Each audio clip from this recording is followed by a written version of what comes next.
So I've added a new game to my collection, and we're gonna go ahead and look at what's inside of the box of Castle Itter. I've opened it up already and played a few rounds, so it has been opened. The seal has been broken.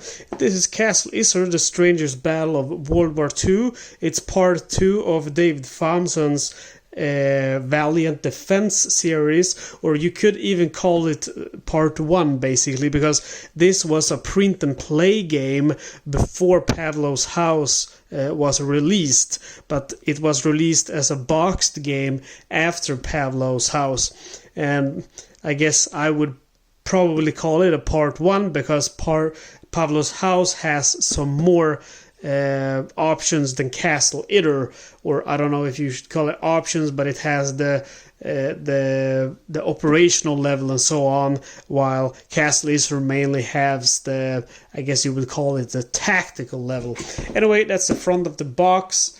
On the side here it just says Castle Itter, The Stranger's Battle of World War II, and the back of the box we see some stuff here, and then we have some text here, and if you wanna read this, I'll give you a chance now to pause the video and read it. But basically it's a pure solo game. There is a 2-player competitive variant, but it is made for solo. And basically what it is, you're fighting in this castle in Austria. You are American soldiers with a Sherman tank. You are one SS officer, Wehrmacht soldiers, defectors, and Austrian resistant members, and French, not POWs, but important people who has been captured.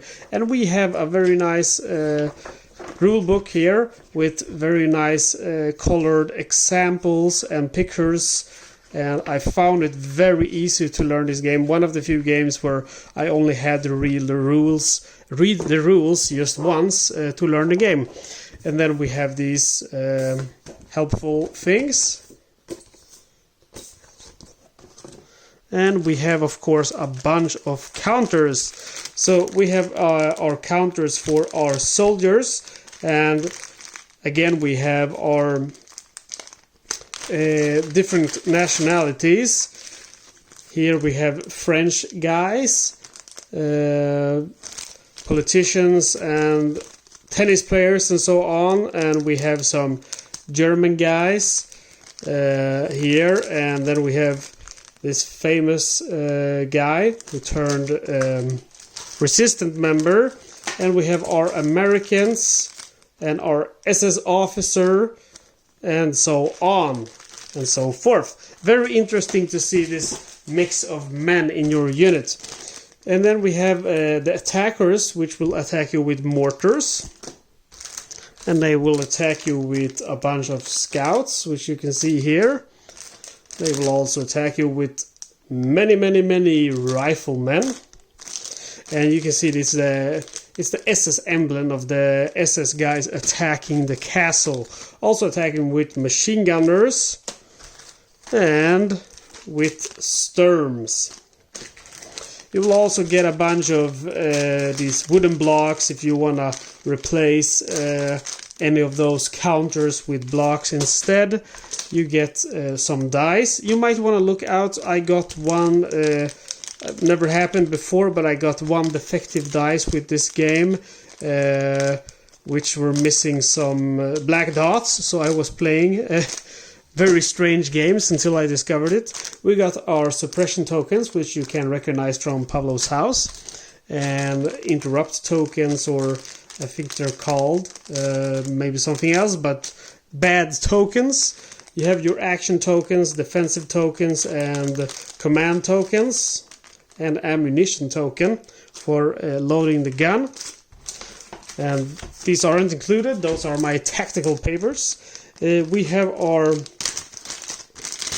different cards here, and here we have our, this is for playing a 2-player game, and here we have our tactic cards, and these can be used to increase the difficulty to, I think, veteran and elite difficulty. I've played this game a few times, and I have to say I've been doing good in Pavlov's House. even scoring the highest victory level possible. But with this game, I've just managed to stay alive and score a few positive points. So I don't see myself using those tactical cards anytime soon. So we have our attackers deck, and basically this is how you mix these guys up according to the number, and this is how the game is going to progress, and you're going to be attacked by these lads, and then you will have one positive one, that's a reinforcements cards. But otherwise it's just going to be Sturms, Keep, Coming, and Riflemen, and Suppressive Fire, and so on, until if you manage to escape with Bogota, the tennis player, the 142nd Infantry Regiment is going to come and save you. Otherwise you're going to have to play until the end of this deck. And then finally we have our board, and just like in Pavlo's house, it's quite huge. I don't know if it's the same size or if it's bigger, but as you can see, it's quite huge. And basically these are the different attack positions. We have the cellar here, where our French guys start in the basement, and then we have our different parts of the castle. We have the North Terrace, the Keep, the South Terrace, and the Great Hall, and different places where they will attack from the SS troops. And then if we look here, we have our suppression tokens.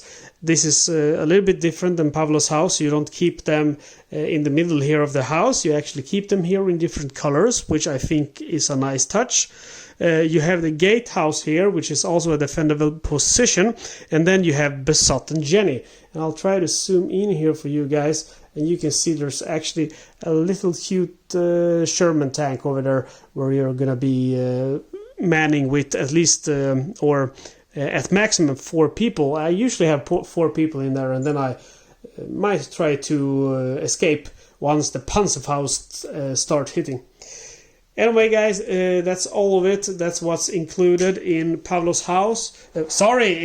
In Castle Itter. I mean, the second part of the Valiant Defense series, released by DVG Games, developed by or designed by David Thompson, who's also have a third game in the series, which is Postman in Soldier's Uniform. That game is, as of now, the 28th November 2020, active on Kickstarter. So I do suggest that you do support David and his great games and go and back it. It's about some postmen holding on to a post office, defending it against I think SS soldiers and perhaps military police of German forces or so on in the beginning of the war. So I think it's going to be a neat game. So go ahead and check that out. It's active on Kickstarter. Anyway, thank you for watching. Please subscribe. Bye.